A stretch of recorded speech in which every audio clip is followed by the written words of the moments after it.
Okay, with that, we will go ahead and get started for today.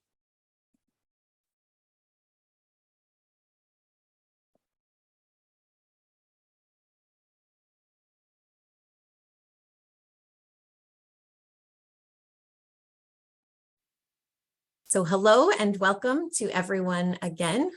Welcome back to a new session of the JCoR SDG Lab, which is, of course, the series of dialogues that are being facilitated by the Justice Coalition of Religious as input to the process of reviewing global progress toward the achievement of the Sustainable Development Goals. And that process of review we know formally as the United Nations High-Level Political Forum on Sustainable Development. My name is Teresa Blumenstein, and I am the coordinator of the coalition, JCoR, which is a collaboration of many NGOs representing congregations of Catholic sisters, brothers, priests, and their partners in mission, working together on advocacy for human rights and environmental justice, especially in the spaces and the fora of the United Nations, as well as in different regions of the world. Today, our conversation progresses to another one of the priority goals for this year's high-level political forum, which is Sustainable Development Goal number 9. And that is innovation, infrastructure, industry, and internet. So we have many different important letter I words today as our theme for our conversation. And we have the pleasure and the privilege today of having a few members of our global community who will share some of their insights and observations of how this goal is being implemented, or in some cases not being implemented in a few different countries of the world. So they will share not only their critiques of progress toward this goal, but also share some insights about good practices that congregations and their partners are contributing toward the achievement of this goal.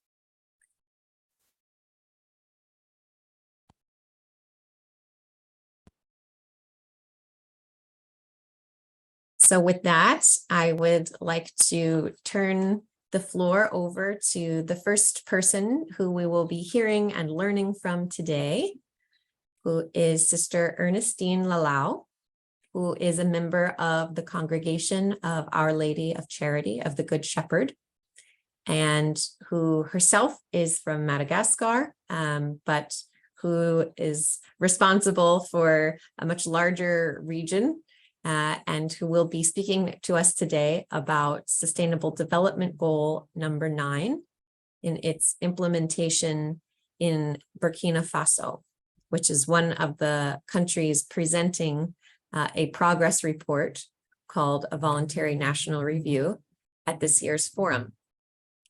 So Sister Ernestine, thank you very much for being here, and you have the floor.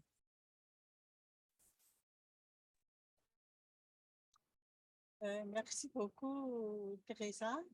Thank you so much, Teresa. I'm going to introduce myself. I will need to ask her to raise the volume.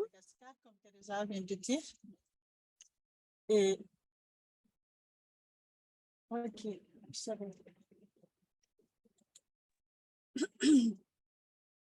Okay, where is my?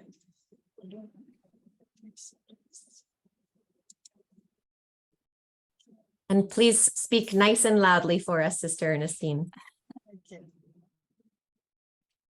Okay. Okay, excuse-moi. Je m'appelle Ernestine. So I'm Ernestine. I come from Madagascar. I'm a member of the Congregation of Our Lady of the Good Shepherd. I am the representative of the Office of Justice and Peace in Africa. I'm delighted to be among you today and to be able to participate in order to share what our sisters in Burkina are doing in responding to this objective for the Agenda 2030, so this particular objective. So before I start talking about the objective number 9, allow me to talk a bit about our sisters, what they're doing, and then I will talk about the development of the SDG number 9 and to share with you, to share my screen so you can see my PowerPoint.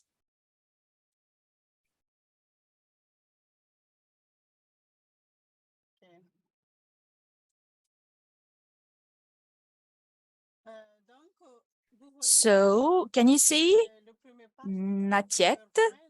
Okay, but this is simple. This is our logo, and this is the Burkina, and our national report. So a picture of the report.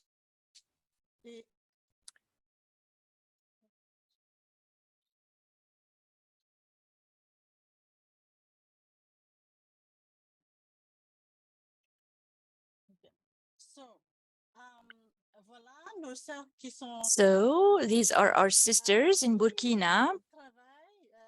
The sisters working actively to respond to the sustainable development. They are from Burkina. Only Sister Lucky comes from the Philippines, but she's not there anymore.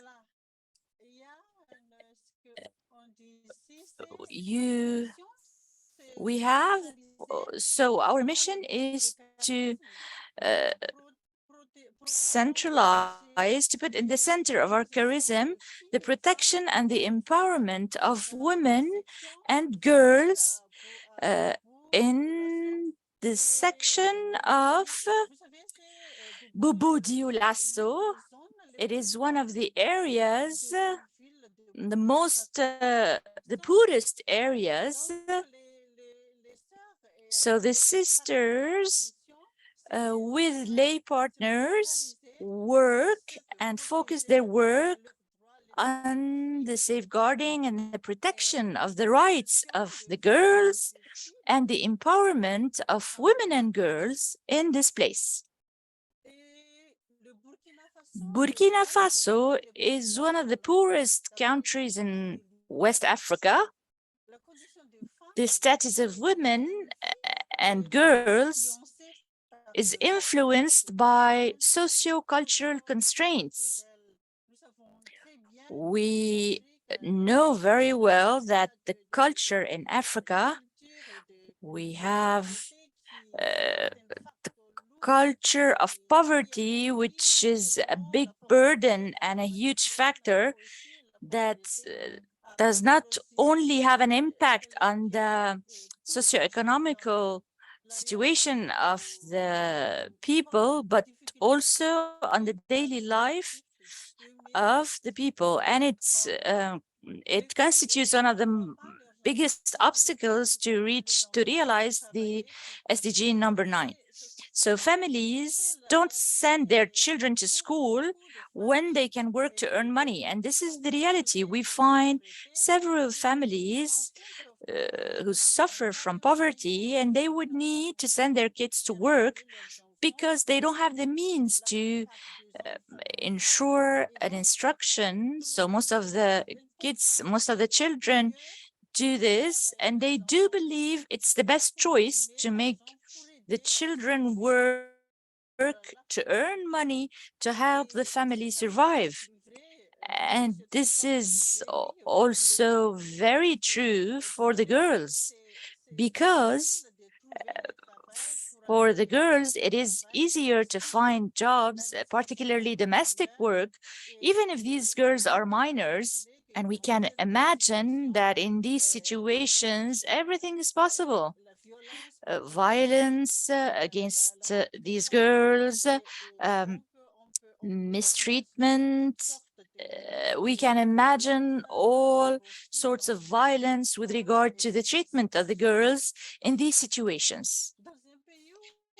In a country where the literacy rate is very low, the trend is not about to be reversed, sorry, even if the authorities have become aware of the problem, because we know the problem.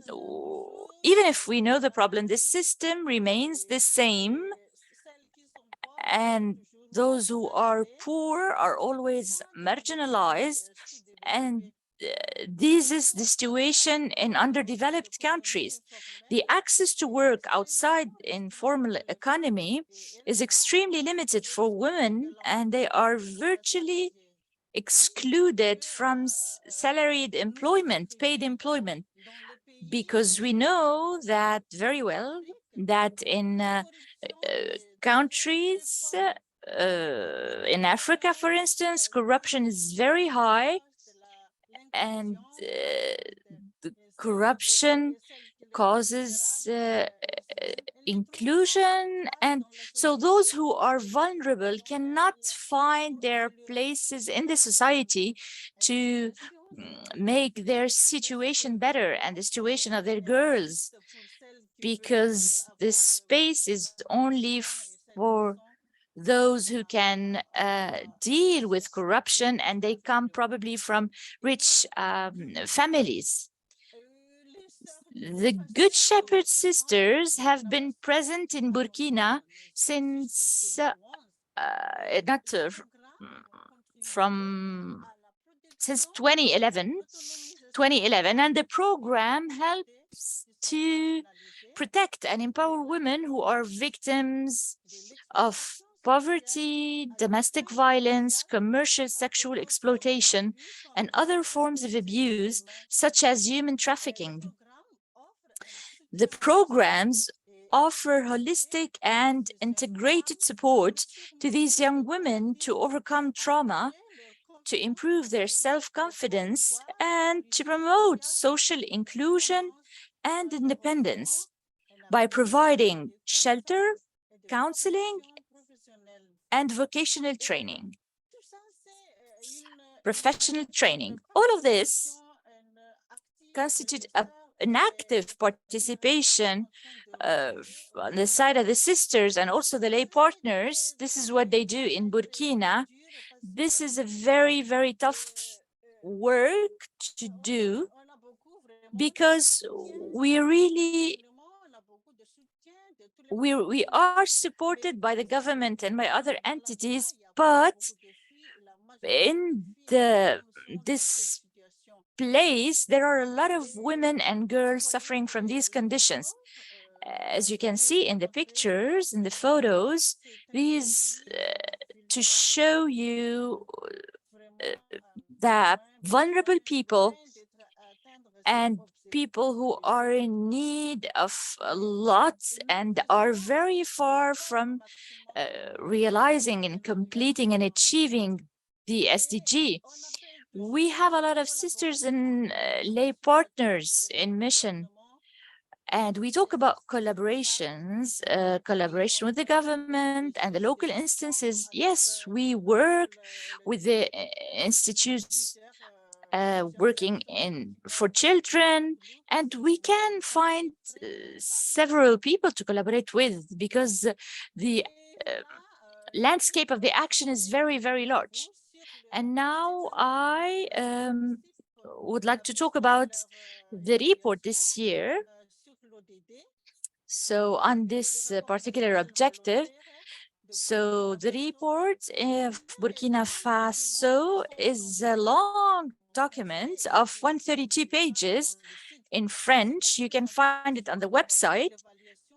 It is used as a presentation for the assessments of the SDG. The report highlights the improvement in poverty, violence, and human trafficking. When I read the report, the government focused and highlighted the fact that the situation all of these problems are so highlighted in the report in Burkina. Access to internet. This is a big problem that is currently existing in Burkina, even if the government talked about it. They try to stabilize the network on 3G. They try to ameliorate things, but the results, yes, the results are tangible in terms of internet access and improved connection.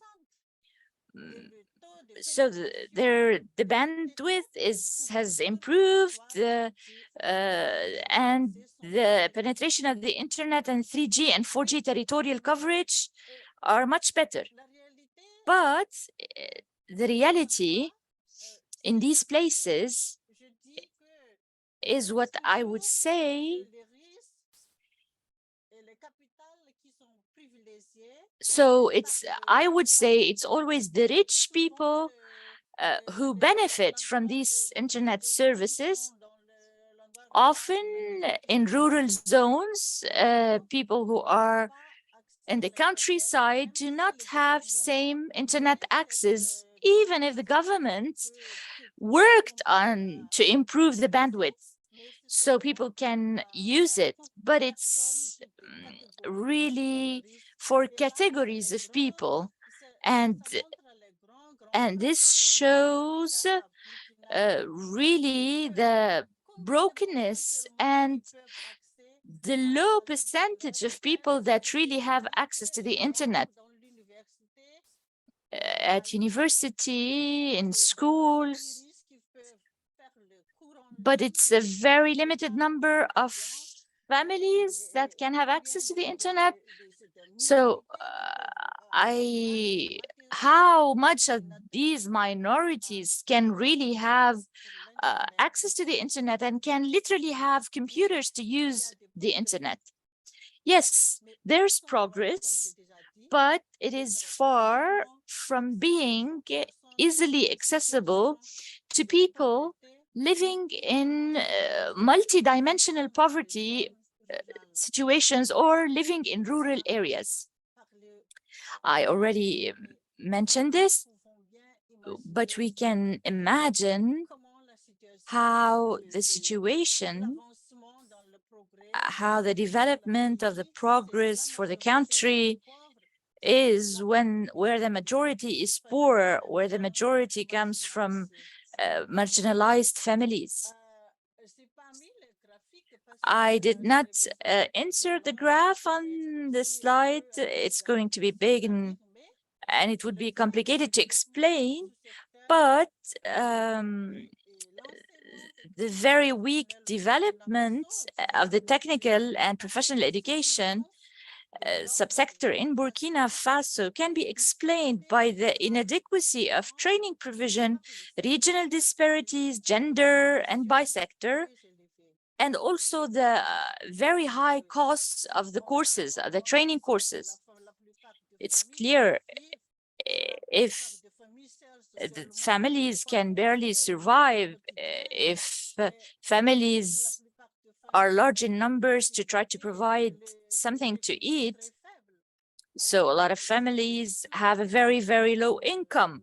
Even if they have installed bandwidth, it is less people that can really explore and rejoice from the access to the internet and from the installations made in Burkina Faso. And And on this point, I would like to talk also about the centralization of towns.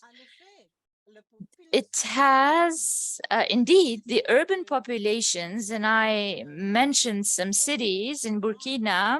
Burkina is very big. Ouagadougou, Bobo Dioulasso, Koudougou are favored.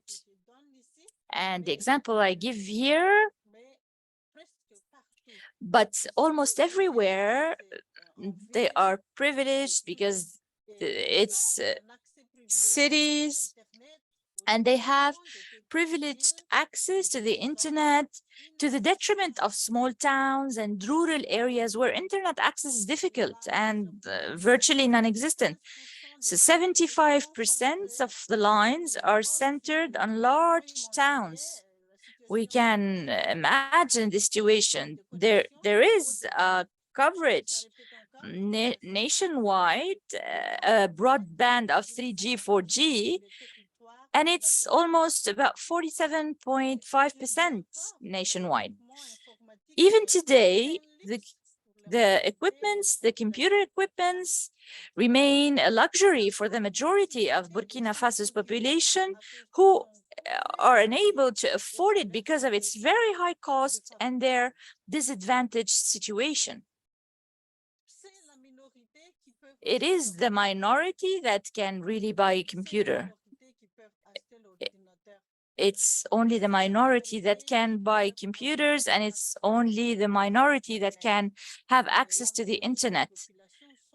The majority live in the rural areas and rural zones. Maybe if they move to the city, life would be better, but this is not the case. They cannot do it. So terrorism equally accentuated this inequality with regard to the access to the internet. Indeed, some regions of Burkina Faso have no internet access due to the destruction of communication routes by terrorists, notably the Sahel, eastern and northern regions. You know very well that in Burkina, security is not good at all. We have wars, conflicts. There are so many things people endure. It is a very violent situation, and the most affected by this are the younger generations, those who are under 18. So the internet access in schools, to be able to follow courses online. All of these constitute big challenges for the country because it's only the minority that can have the access to these luxuries, having a computer and being able to access. And the younger generation suffering from this makes up over 45.3% of the total population. But the majority are really poor. They look for daily bread, so they really don't have the money to buy the computers because their families don't have the means to buy it for them. And this is one of the biggest problems we have with regard to the development of the SDG goals.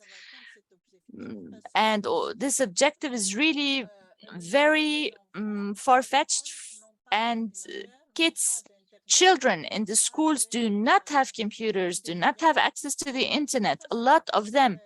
In Burkina Faso, 98.9% of social media users are via smartphone, and only 1.1% via computer. And it's really unacceptable. It is difficult to promote online courses because of the low rate of use of computer equipment by students and pupils. And this is everywhere. This is a general situation in Burkina. So this is how I conclude my presentation. Thank you very much for your attention.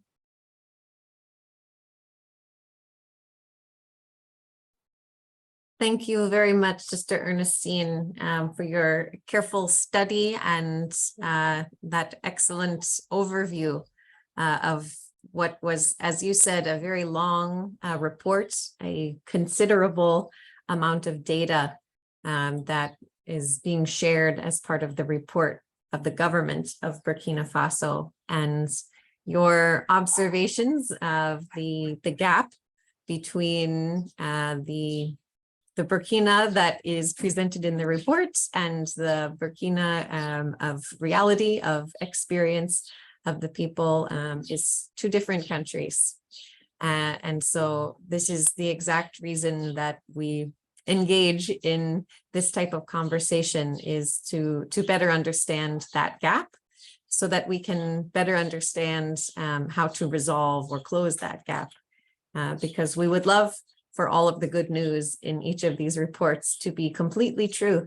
We would love for that to be the reality. And you make a very important point that we need to be careful about the way that we even assess the metrics of internet access and other forms of infrastructure, to say it's not only about coverage, it's not only about someone being able to connect temporarily in the course of a day to the internet by a smartphone, for communication or for social media, but to consider how all of the other blessings that can be afforded to us by internet connection, particularly sharing concrete information, sharing courses, other forms of education, are really lost in a setting where people only have access to the internet via a phone and maybe don't have access all day. And in the case of Burkina, where the majority of the population is residing outside the reach of that infrastructure in rural areas. Thank you very much for all of your observations. And now from Burkina, we will go to a critique of this SDG number 9 in Ireland. And that will be offered to us by Sister Fionnuala Lynch, who is a member of the Institute of the Blessed Virgin Mary, Loreto Generalit.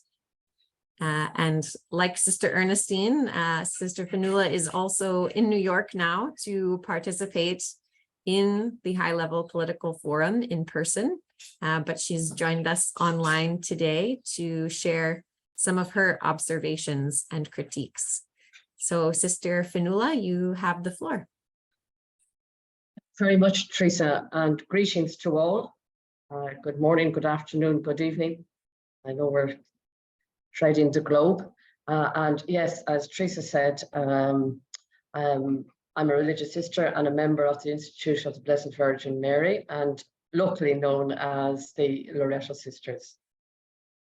I am presently a full-time tutor in a College of Further Education in Dublin. And as Teresa also mentioned, I am a UN rep for the Irish province of the Loreto Sisters. And I have the great privilege of being in New York this week. And I must say it's proving to be quite an enriching and enlightening experience. And just the whole reality of the UN is beginning to land with me, in a sense that all these acronyms from HLPF to EOCSC, etc., are now beginning to make sense. Up until now, it was like breaking a Morse code for me. So I'm so appreciative to be here and just to be a part of the wealth of the international culture. So It's wonderful to be here. And my presentation is not about being in the UN, it's about SDG 9. I'm going to share a PowerPoint, so maybe I'll do that now and then I'll continue with the presentation.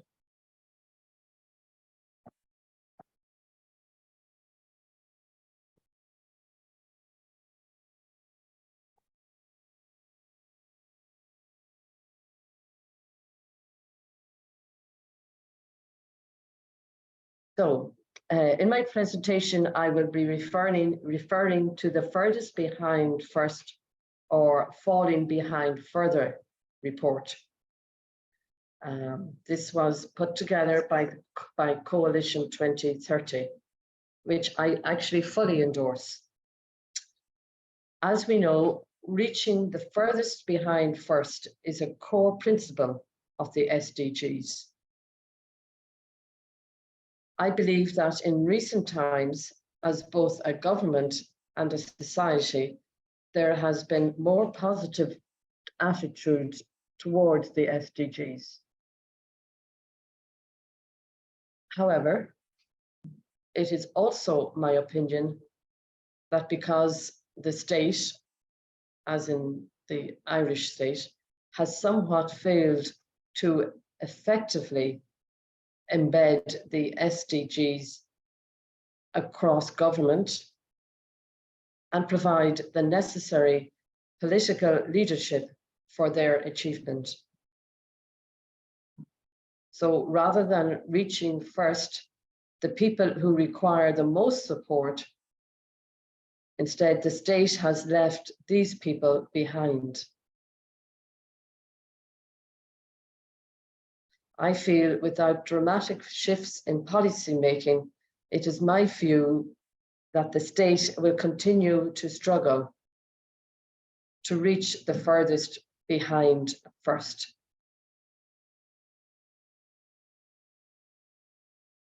And it's also my opinion that this has resulted in a significant gap between rhetoric and action to reach the SDGs. And it's something I think that is coming up a lot throughout the SDGs, the widening gap between rhetoric and action.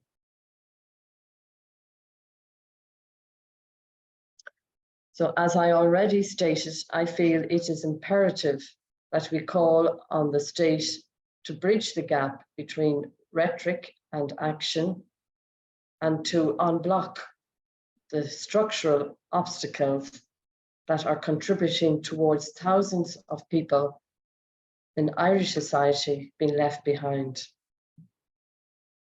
This report offers, I feel, a set of explicit structural recommendations, which, if implemented, would enable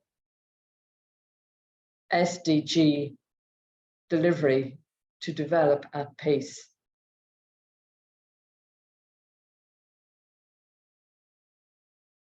I am also aware that Ireland wants to build on our unique economic ecosystem and on our success as the European headquarters for many high-tech multinationals.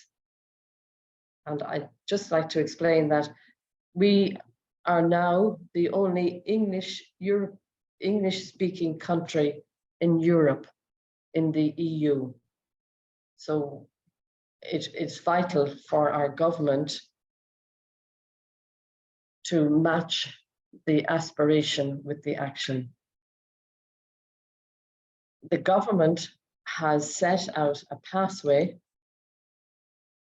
to support Ireland's ambition to be a digital leader at the heart of European and global digital developments, and places a strong emphasis on inclusiveness, security, and safety, underpinned by strong governance, as well as resourced regulatory framework.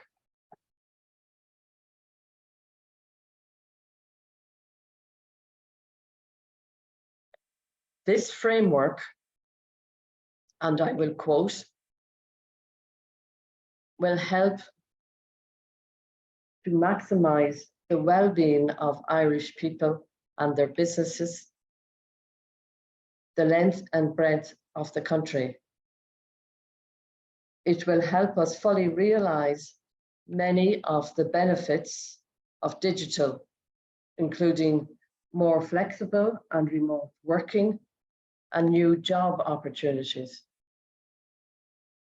new markets and customers for business, more efficient and accessible public services for all, and empowerment and choice in how we learn or participate in social activities.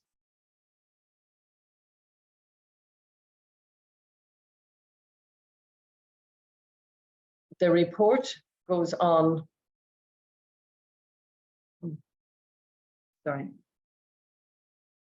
The report goes on to state that this framework will ensure these benefits are achieved by, 1, making connectivity available to everyone, including through the National Broadband Plan, remote working hubs, and broadband connection points, with a target of having all Irish households and businesses covered by gigabit network no later than 2028, and all populated areas covered by 5G no later than 2030.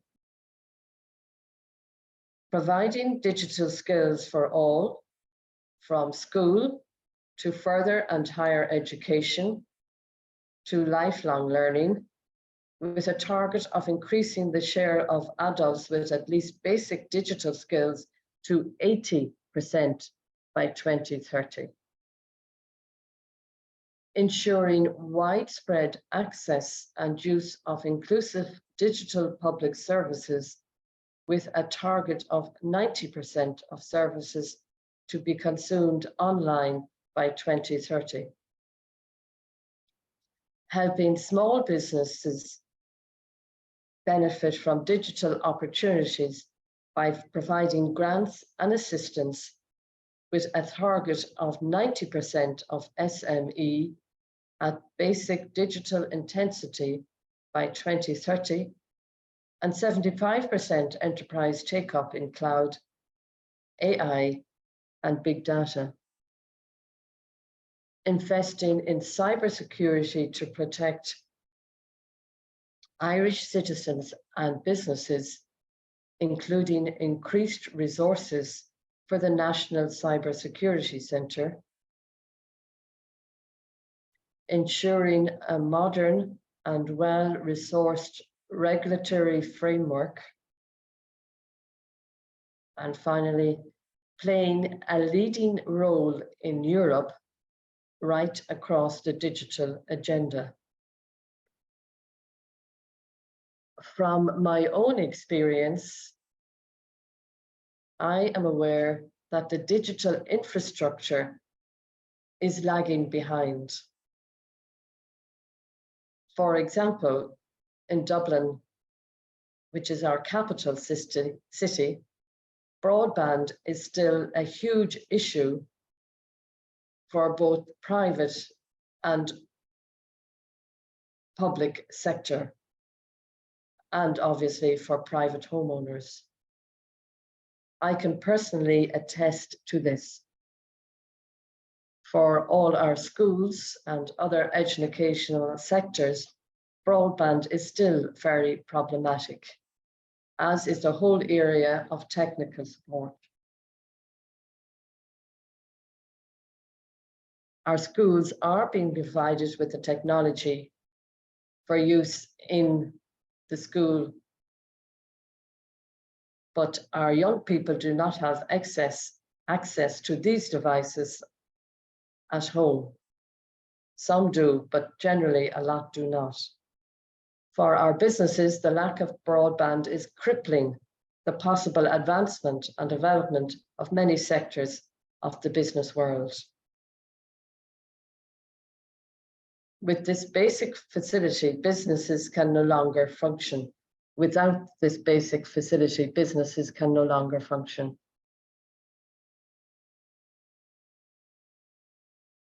I would like to close with another quote from the government, which stated that our new digital strategy aims to maximize the potential of online to increase the well-being of Irish people and our small businesses. I totally agree with this aspiration, but unfortunately, the reality as I both experience and live it is very far from the aspiration of the Irish government. Thank you.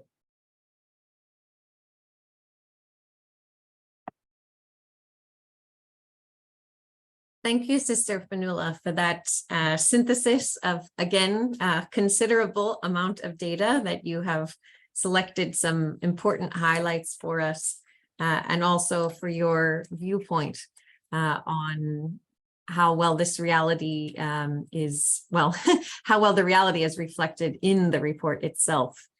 And I appreciate that you were working not only at the report of the government, but also the participation of civil society in assessing progress, which, as you said, had a favorable impact on, I think, the accuracy of the report in terms of reflecting the current state of things and also reflecting needs and good ways forward for improving digital access and infrastructure.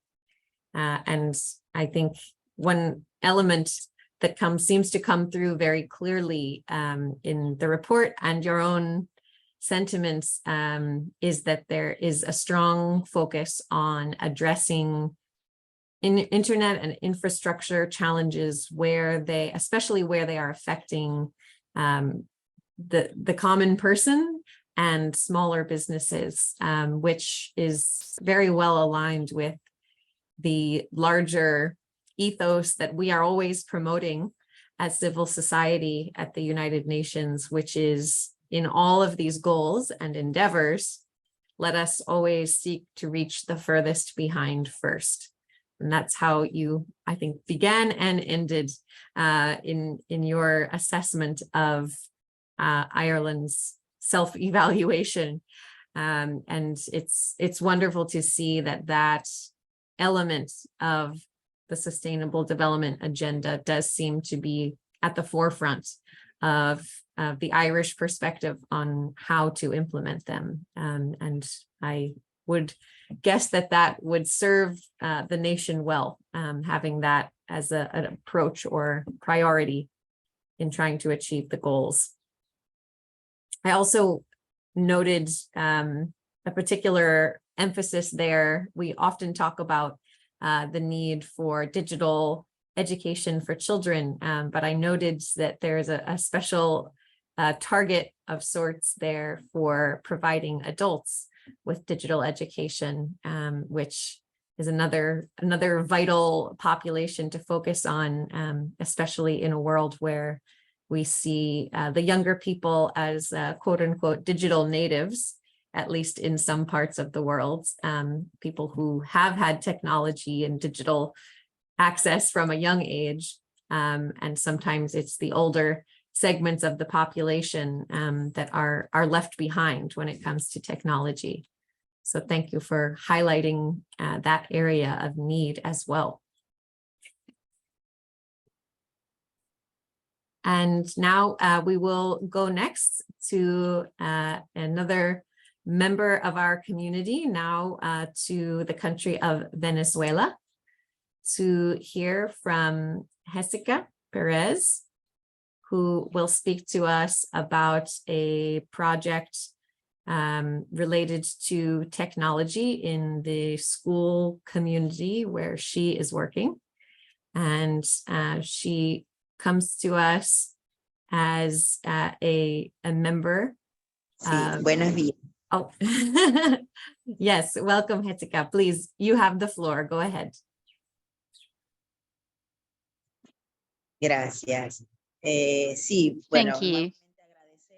Well, again, I would like to thank you for providing us with this space to share the experiences that we are having in our different ministries or works and different environments all around the world. Here in our school, I work at a school in Maracaibo, in Venezuela, and we belong to the Claretian missionaries. As an institution, we organize different projects every year. Yesterday, I had the opportunity to talk about the project of clean energy, which is related to the project I want to share with you today, in which we have achieved certain goals already with the help of the local authorities and our local partners, because we depend on the government. But since our school is private, we have to find the financing ourselves, but we have to work in partnership with the government because we belong to the Ministry of Education. So our school is focusing on the technology development, and we have seen that it was important to start implementing technology aspects in our school dynamics and in the life of the school. So we have been studying it and planning different projects. But then the pandemic came, it was a surprise, and we had to accelerate our technology project. And it derived in us being able to buy a license as a school to implement technology tools in our school. We have an institutional platform that covers not only the academic needs of our students, but also for our teachers and everybody involved in the school. So everybody has access to this platform, institutional platform. And in our everyday's work, we were including this project, and we needed to accelerate because our classes were interrupted by the pandemic. So we started teaching by email. At the beginning, it was very improvised, and then we were able to start with a platform that allowed us to give classes online in video conference. And of course, everything was well organized, but you know the Venezuelan reality. We started to see different problems. Not every teacher had access to connectivity from their homes. Not all students could have access to this platform from their homes. Not everybody had the equipment, the hardware to have access to the platform. So the academic performance was not the expected one. So the second phase was to be able to find equipment for the students and for the teachers, or to provide the students with the possibility of being transported to the school so that they could have access to the computers they needed. And since we have two different seats, two different buildings in two different spaces, we were able to do that. It sounds very nice because it's a big achievement, but remember that I told you yesterday that sometimes we have grid power outages, and so without electricity, everything we achieved is for nothing because it doesn't work. But nevertheless, the project has been implemented, and we could have a whole school year in a virtual way. Of course, the teaching is not the same. It's not the same to attend school in presence because there are academic failures or academic gaps and emotional gaps and relationship gaps that cannot be approached virtually. But nevertheless, we were able to implement that program. We also started a third phase to train our teachers because some of them were a bit resistant. They were more in favor of traditional teaching means, or some of them didn't have the appropriate tools at home and were a bit resistant, or they were illiterate or digital illiterate. But nowadays, after the third phase, every single one of our teachers is able to develop their classes online. And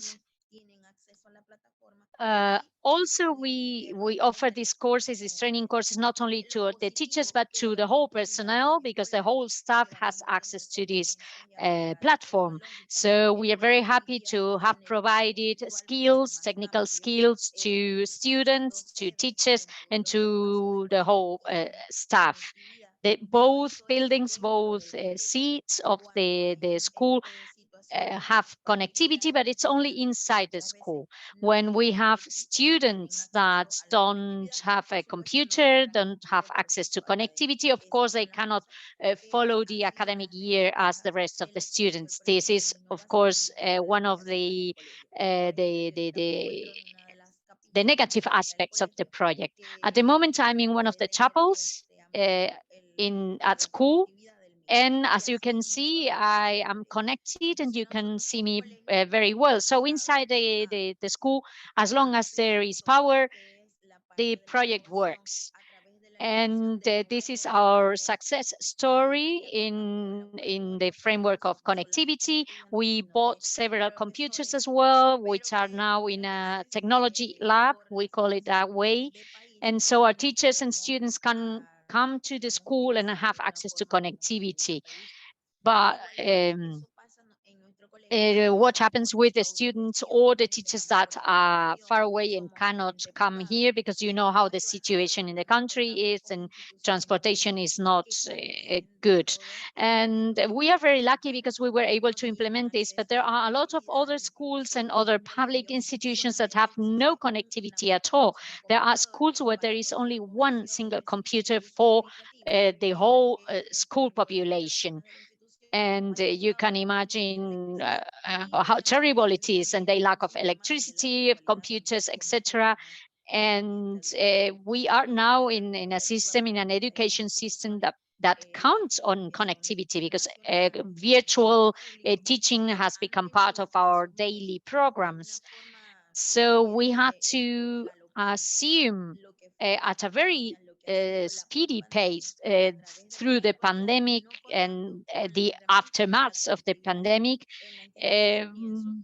how to get to the students without all the resources that we were able to put in place. Because the reality is that most of schools have no connectivity, no computers. The students don't have connectivity or computers at home. And that's why we have worked little by little to offer our students the best education possible. As I have already mentioned, our students can come to school if they have a different reality at home where they have no computer and no connectivity. And we are trying to grow and to face all the challenges that appear. And we are trying to contribute somehow to the technology growth of our country. Thank you very much. This is the experience I wanted to share with you from our Maracaibo school. Thank you. Thank you, Jessica. And what's an amazing project. I'm sure I can speak for others here today that it's amazing that you are able to respond in such a practical way to provide a very modern way of accessing education in the sudden unexpected circumstances of the pandemic, and that is continuing even now to benefit the members of your community there in Maracaibo. And I think your story also points out the limitations of even, a well-resourced, careful plan of response on the part of individual institutions or ministries. There are still barriers or challenges at the end of the day that really require the intervention and national strategy that can really only be delivered by government itself. For example, how you can provide internet, but you are always dependent on the electrical grid. And if you lose power, there's no way around it. There's no way that you can overcome or accommodate for that. And so that brings us back to the need for national conversation and global conversation to address how the challenges affect the whole community, and that no individual initiative or amount of resources can overcome the challenges that are presented to the whole, and thus the need for our coming together in this way.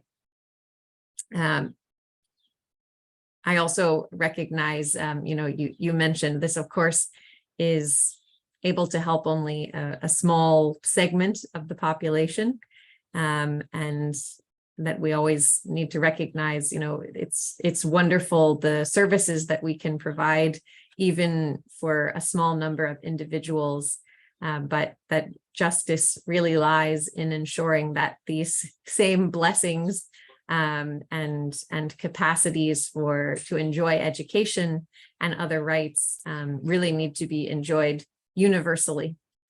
And only then do we have an environment of justice. So we continue to seek collaboration and partnership with government so that where we have great solutions and projects like yours, those same blessings can be extended to the whole community, as every student deserves the kind of access to education that you have been providing through your amazing project.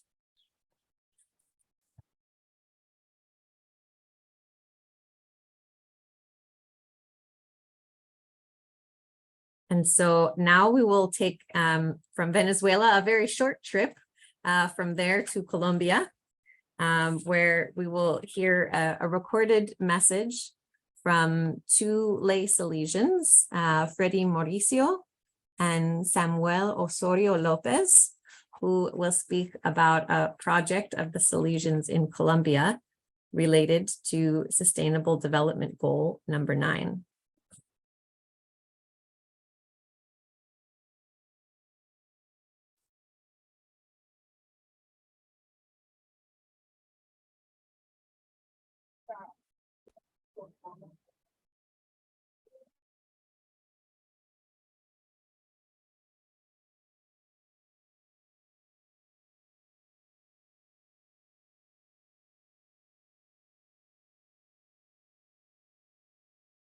Días, mi nombre Thank es you very Samuel much. Osorio López. Good morning. y My name is Samuel Osorio Muy Lopez, orgullosos de estar en and este I nuevo am evento very proud of a la coalición de participating religiosas y religiosos por la in justicia. JCoR.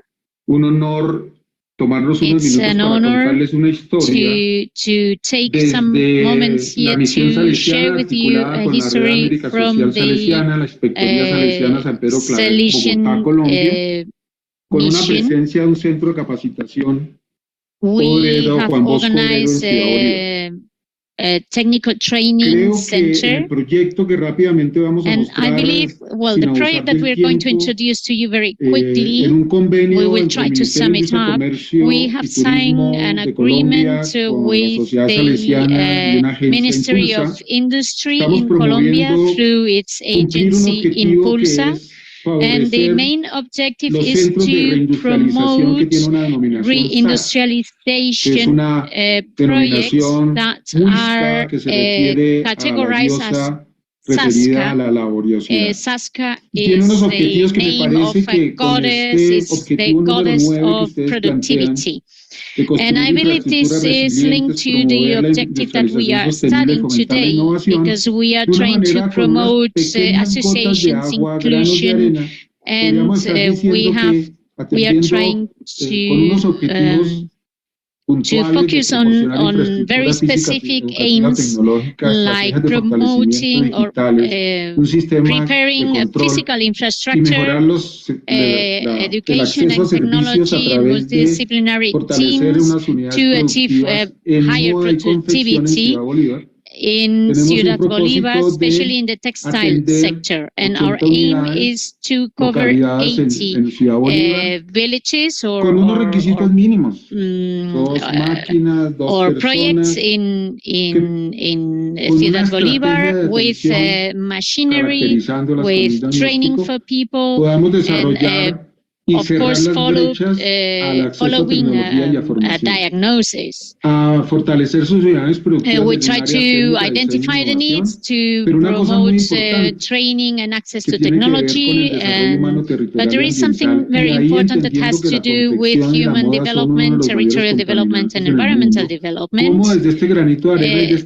And I believe this is our small contribution. We are tending to 600 people to achieve this goal, and most of the participants in the project are women, so this is something that has been mentioned at the beginning of this meeting, because many of the goals are cross-cutting, which means that if we are promoting innovation throughout less favored communities, we are promoting women as well. So we try to control and review the activities through a very specific administration program. And these are our allies.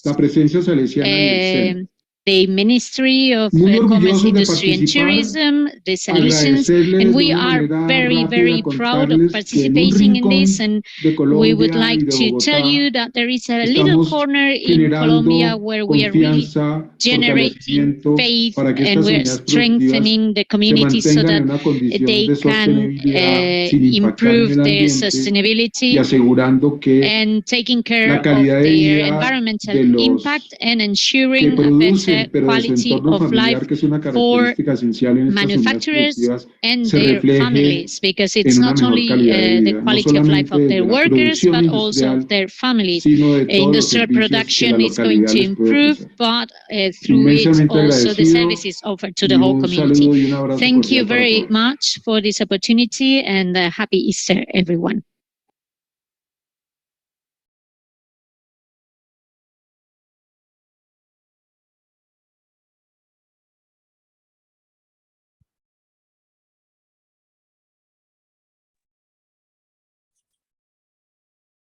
As you could hear from his greeting at the end, that was recorded a few months ago. But we are very thankful to Samuel for sharing that initiative, in which the Salesians are very embedded in collaborating with the government to build a strategy for industrialization, which is definitely unique in the world of ministry. So we are grateful for his message as well. And now we have some time to have some open conversation among all those who are gathered here today. So I would like to invite, if there is anyone in the room who would like to respond in some way to what you have heard. It could be in the form of a question for one of our speakers. It could be a reaction. It could be an observation from your own country that was awakened or brought to the front of your mind as you were listening to the presentations today. But any kind of reaction or response is welcome. And you can just indicate that you would like to speak by either turning on your camera and raising your actual hand, or you can find the raise hand button, which is below the reactions button at the bottom of your screen. So if you look for the word reactions or perhaps a picture of a smiling face, if you click on that, then you will see the button for raise hand. And I will look for both kinds of inquiries of desires to speak. And we can begin with Gail Mohammed Oxley. Please go ahead, Gail. Good morning, all. Happy to be here. This was a very interesting project this morning, activity this morning, because we were getting that last insert with the video. Very interesting, because so many times we stay in one country in our little cocoon and we don't know what the church is taking place happening next door, right in Venezuela and Colombia. Okay, I'm in Trinidad, and this is what we are sharing. Now, because we were mission countries before, and I say mission with quotation marks, because in the mind of our previous missionaries, we are still mission country and they act towards us as such. However, hopefully with synodality that can change.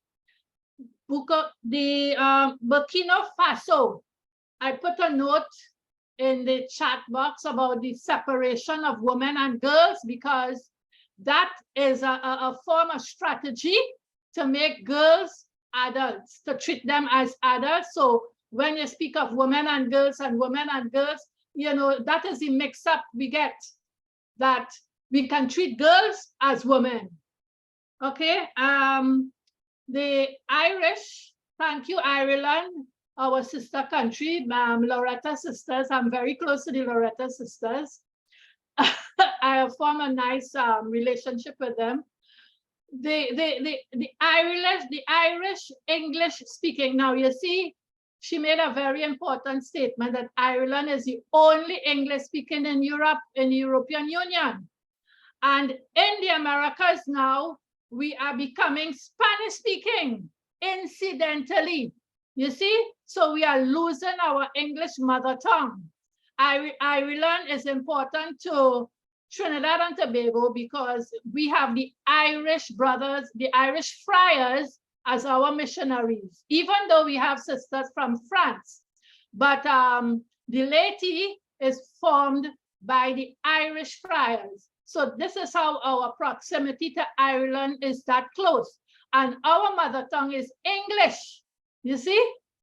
So that no matter how much I try to learn to speak Spanish at different levels, from secondary school to undergraduate, I took courses, I even took conversational courses, I cannot speak Spanish. No matter how much I try. The most I might say is buenos dias. Okay, so that these are my comments for the future. I think as JCoR, as we are aware of what is taking place around the world now, I think we can lobby. Teresa, you like that word, lobby? I don't like that word, because as church we don't lobby. We prophesy. We prophesy, Teresa, that women and girls are to be separated. We have to treat girls as girls and women as women. The MESECV, I don't know if our Latin American and American members here is aware of the MESECV, the convention for the violence against women. And what they're trying to do now is put in girls, stick in girls. And I said, no. We can't add girls to this document at all. Women are women, girls are girls. Girls have different needs. Women have separate needs. Adults and children can't have the same needs. Okay, so thank you very much for this morning. See, I put on my video. It's a bit cloudy, but thanks all the same, and God bless everyone.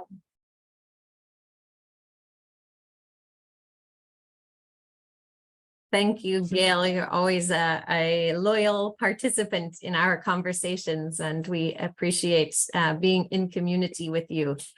And I know the point you were sharing about the need to recognize distinctions between women and girls is a point that is often emphasized by Ernestine's congregation in their work at the UN.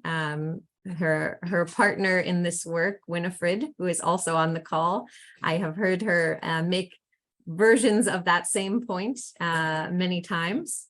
So if either Ernestine or Winifred would like to say more about that, I would welcome your comments, as well as if there's anyone else who would like the chance to speak now. Yes, okay, Winifred, we will go to you next.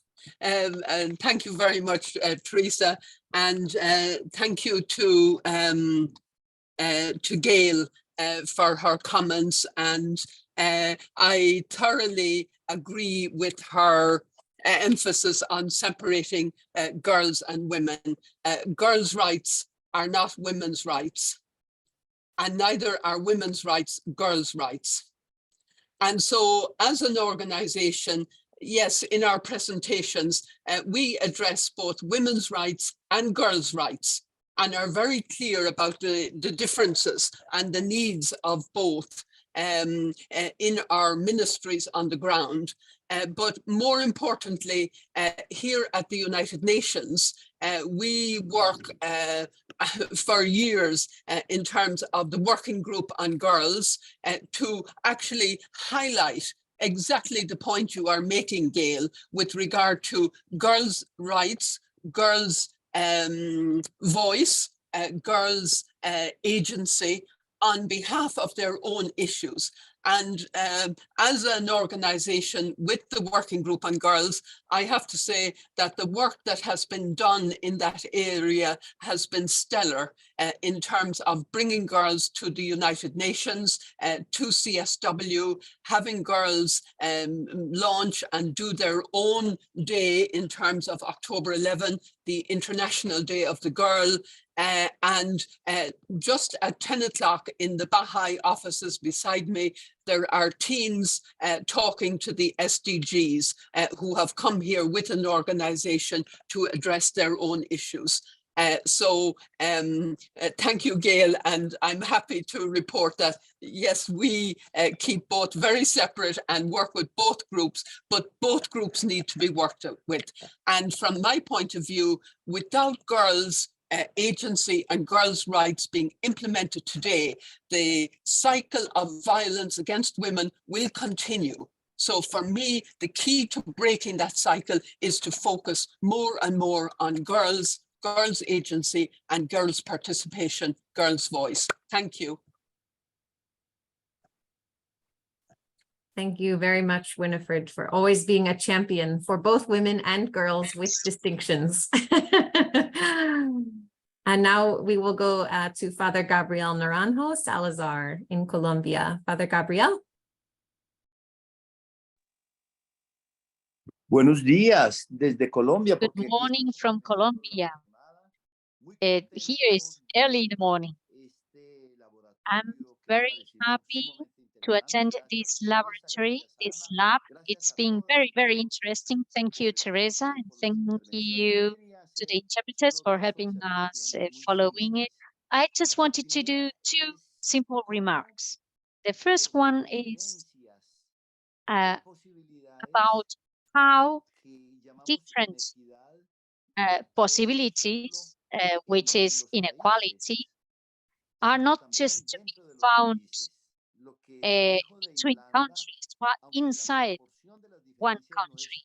What we heard from Ireland, although the country is not poor as Burkina Faso, we could nevertheless observe limitations and gaps inside the country.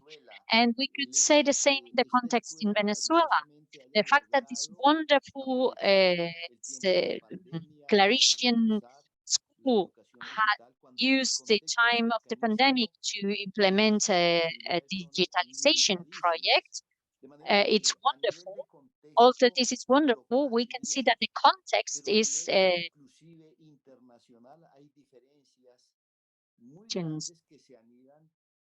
Venezuela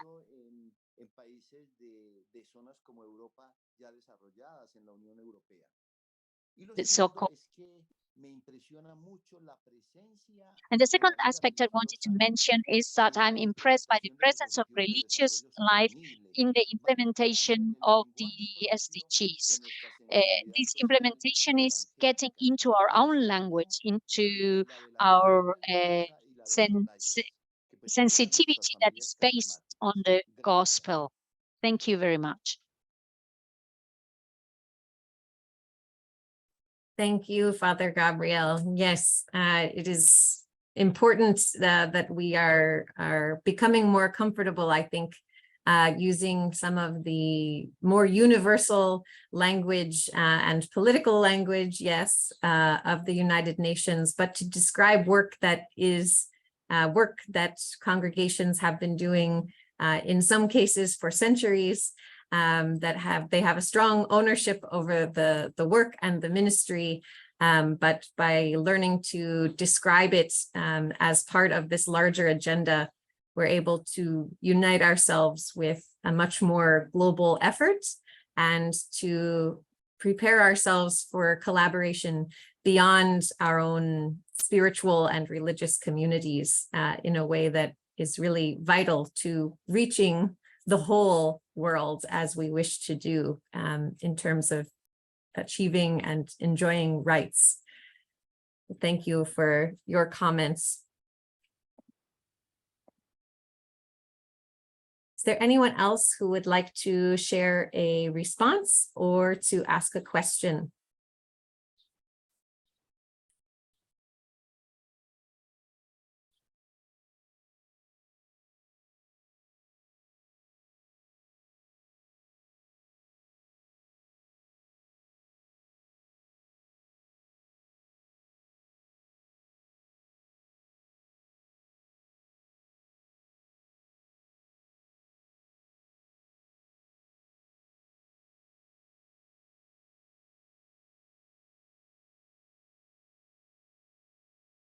Oh, yes. Okay, I see the hand of Sister Vivian Chanda. Please go ahead, Sister Vivian.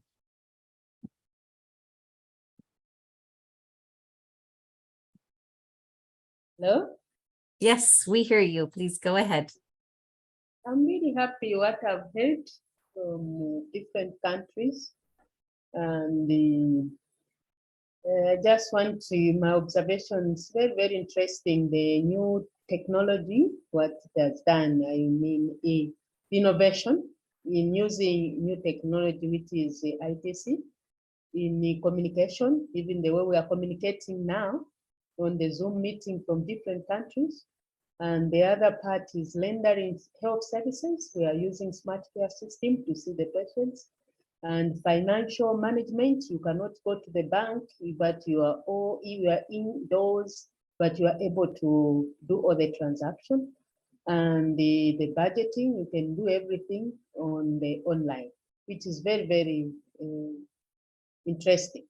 But I wanted to hear more about infrastructure. That's all.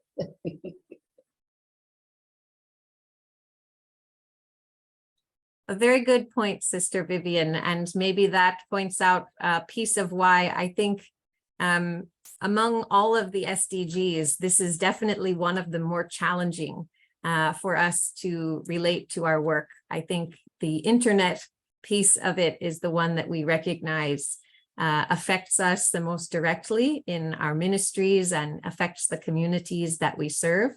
But we are not as involved, at least in such an obvious way, in some of the other aspects of this goal. But as you point out, in addition to being able to connect digitally, speaking about other forms of infrastructure, I know, for example, roads and good road management are also of major concern.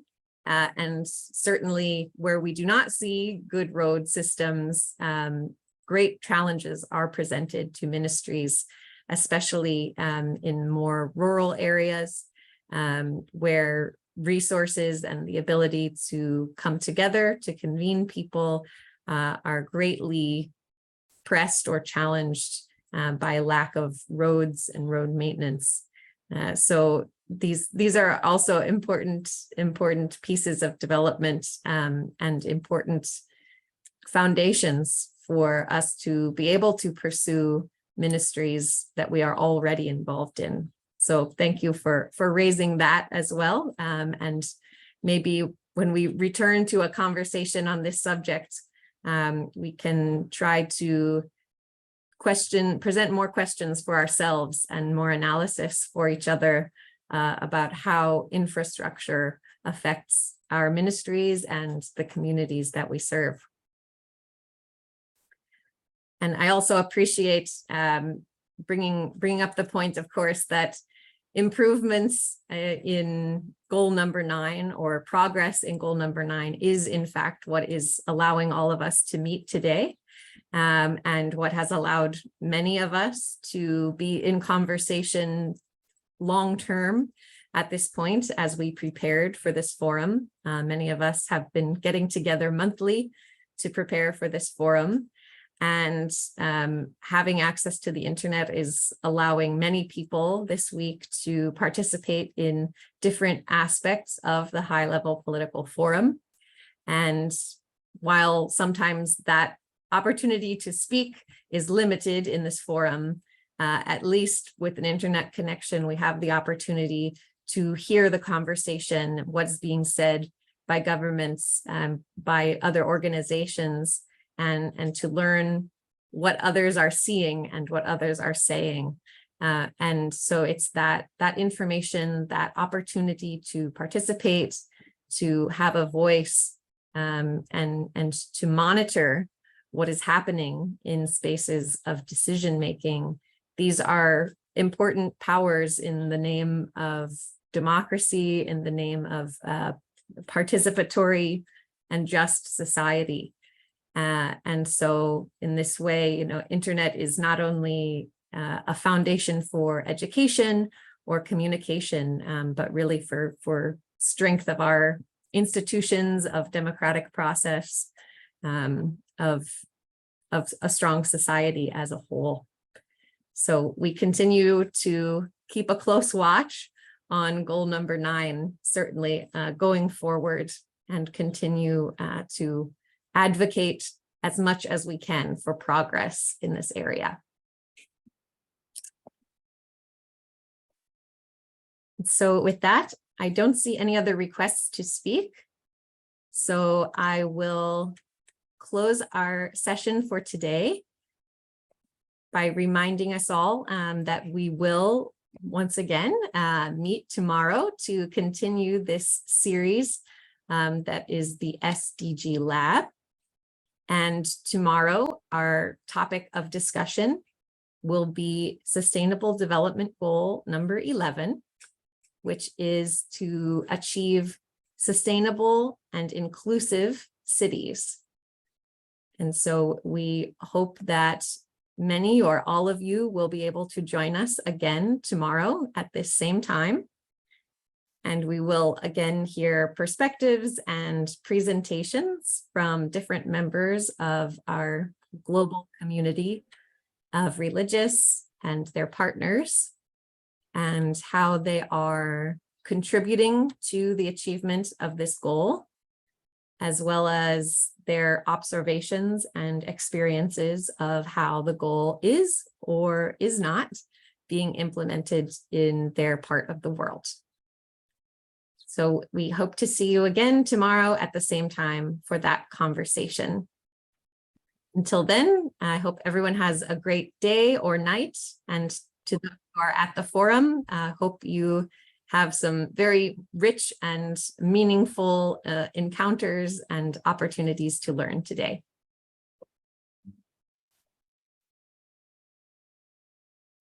And see you all tomorrow. Thank you.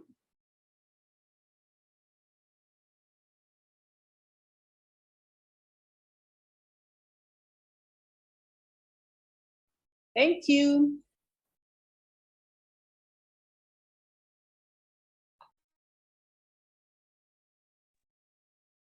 Thank you so much, Teresa. Thank you so much. Thank you. See you tomorrow. Yes, see you tomorrow. We'll hear from you tomorrow.